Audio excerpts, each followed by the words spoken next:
When you hear the name Cleopatra, what comes to mind? Probably an exotic queen, dripping in gold, famous for seducing the two most powerful men of her time. We picture Elizabeth Taylor, the giant barge, the asp, a woman defined by her beauty and her tragic end. But what if I told you most of that is a lie?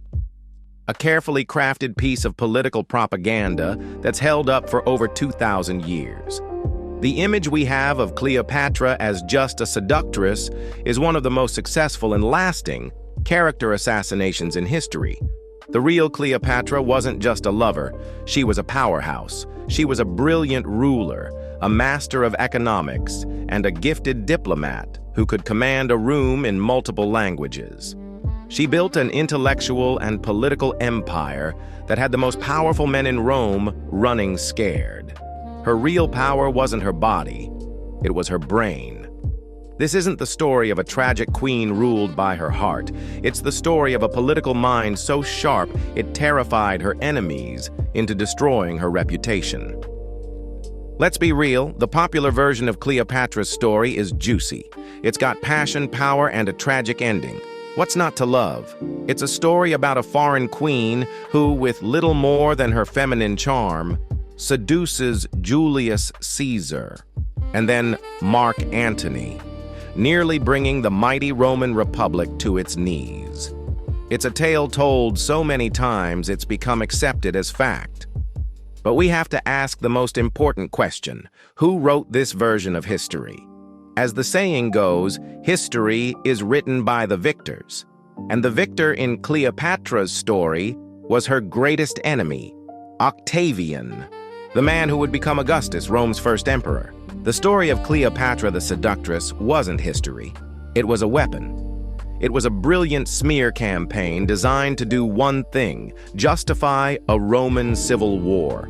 Octavian needed to turn the people of Rome against his rival, the famous general Mark Antony. But attacking another top Roman was politically risky. So he created a foreign villain.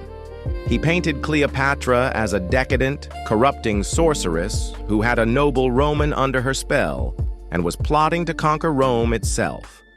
Under Octavian's influence, Roman poets and historians got to work, hyping up her sexuality while conveniently ignoring her sharp intellect and political skills.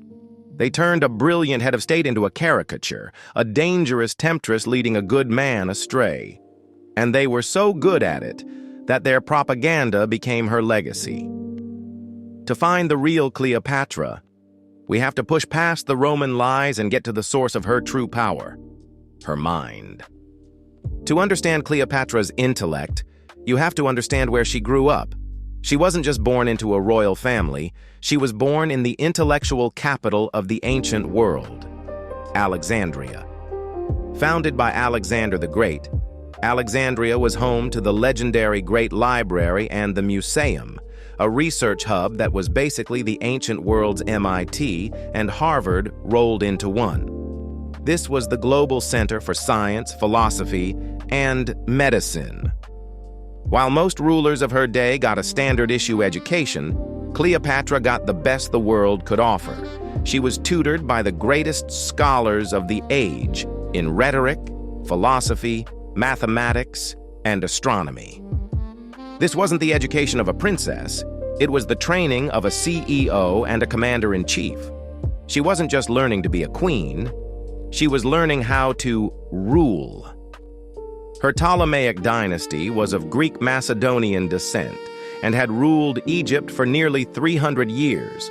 But in all that time, not a single one of her ancestors had bothered to learn the language of the Egyptian people.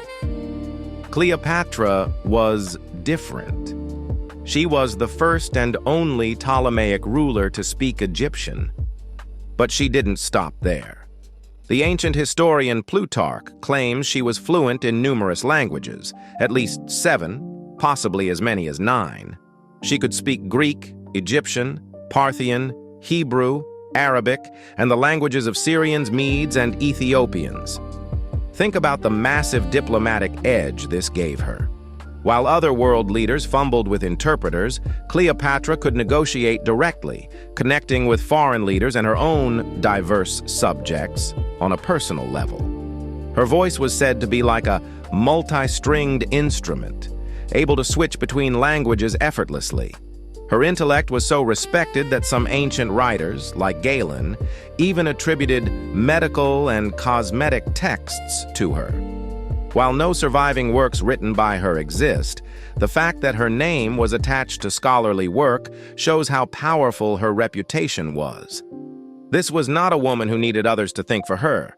She was a scholar on a throne. The Roman propaganda is most obvious when you look at her relationships with Julius Caesar and Mark Antony. They've been spun as epic love stories that ended in tragedy. The reality? They were calculated geopolitical masterstrokes. Take her first major alliance, Julius Caesar. When the story starts, she's in her early 20s, exiled by her own brother in the middle of a civil war. She has no army and no way back to her throne. Her move? Get a face-to-face meeting with the one man who could fix it all, the Roman dictator, Julius Caesar. The famous tale of her being smuggled into his palace, rolled up in a carpet, is always framed as an act of seduction. But it wasn't about sex. It was about audacity. It was a high-stakes gamble to bypass her enemies and get an audience with the CEO. It was the ultimate elevator pitch. She wasn't seducing a lover. She was winning over an investor. She needed Caesar's army, and he needed her kingdom's immense wealth to pay his soldiers. It was a pragmatic partnership that put her back on the throne as the undisputed ruler of Egypt. Her relationship with Mark Antony was even bolder. After Caesar was assassinated, she allied herself with his most powerful general. For over a decade, their partnership was the dominant force in the Eastern Mediterranean. This was way more than a whirlwind romance. It was a political and military bloc designed to challenge Octavian's power in Rome. They even minted coins with both of their faces on them, a powerful statement of their alliance. Together, they dreamed of a new Hellenistic empire with Alexandria as its capital, a vision that was a direct threat to Rome's dominance. These weren't the moves of a lovesick woman. They were the calculated plays of a political strategist in the Game of Thrones. While Cleopatra's foreign policy was next level, her domestic leadership is almost completely ignored. She wasn't just playing international chess with Roman generals, she was actively managing her kingdom with incredible skill, ensuring its stability for over 20 years. She was, for all intents and purposes, the CEO of Egypt. When she took power, the country was on shaky economic ground. Cleopatra rolled out sophisticated economic reforms to stabilize the nation's finances. She expertly managed the currency, reformed the administration, and expanded trade routes, making Egypt less dependent on Rome. During a famine, when the Nile failed to flood, she opened the royal granaries to feed her people, preventing the mass starvation and riots that could have easily cost her the throne. This wasn't just charity. It was smart governance that earned her the loyalty of her people. But maybe her most brilliant political move was cultural. As a Greek queen ruling Egyptians, she knew she had to bridge the gap between her heritage and her subjects.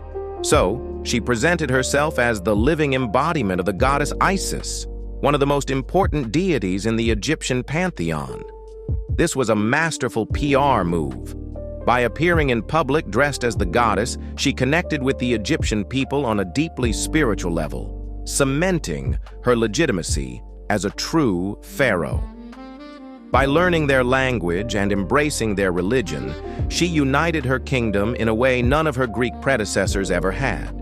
She wasn't just ruling as a conqueror's descendant, she ruled as a truly Egyptian queen. If you enjoy tearing down historical myths and finding the real stories behind the legends, make sure you subscribe and hit that notification bell. We're always digging past the propaganda to get to the truth, and you won't want to miss what we uncover next. In the end, Cleopatra lost. After the Battle of Actium, facing the humiliation of being paraded through Rome as Octavian's war trophy, she took her own life. Her death marked the end of the pharaohs and the beginning of Roman rule in Egypt. But Octavian's victory wouldn't be complete until he'd also won the information war. He had to erase the memory of the brilliant, defiant queen who had dared to challenge Rome. So he created the myth that we still hear today, the myth of the seductress. The real Cleopatra is infinitely more interesting than the caricature her enemies created. She was a scholar who could debate with philosophers, a polyglot who charmed foreign leaders in their own languages, and a queen who stabilized her country's economy and unified its people. She was a political and intellectual giant who held one of the ancient world's greatest superpowers at bay for more than 2 decades. Her alliances were strategic, her domestic policies were brilliant, and her vision for an Eastern empire was nothing short of audacious. Her true legacy isn't one of tragic romance, but of formidable intellect and unbreakable will. The story of Cleopatra isn't about the men she loved. It's about the empire she built with her mind.